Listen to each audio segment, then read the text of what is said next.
বাংলাদেশ স্বাধীন হলো, ফ্যাসিস্ট সরকারের পতন হলো, কিন্তু তার সেই সরকারের এজেন্ডা বাস্তবায়নের জন্য এখনো পর্যন্ত কিছু দালাল এখনো পর্যন্ত এই বাংলাদেশে বসবাস করতেছে, এখনো এই বাংলাদেশে অবস্থান করতেছে।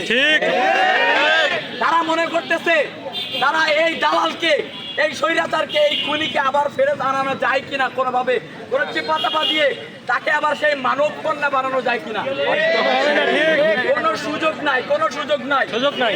বিচারপতি থেকে শুরু করে উচ্চপদস্থ কর্মকর্তা থেকে শুরু করে পিয়ন পর্যন্ত সকলকে আমি আলটিমেটাম দিচ্ছি, আপনারা পদত্যাগ করবেন এবং স্বইচ্ছায় পদত্যাগ করবেন।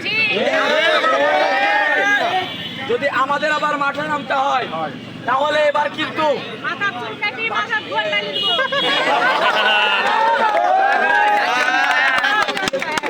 আমরা চাই সম্মানের সহিত পালিয়ে যান, মেয়র লিটনের মতো বোরখা পরে রাতের আধারে অ্যাম্বুলেন্সে করে না। আপনাদের এত পাওয়ার কোথায় গেল? অ্যাম্বুলেন্সে করে বোরখা পরে পালায় যাচ্ছেন নিজেদের জেন্ডার দাগ দেখে।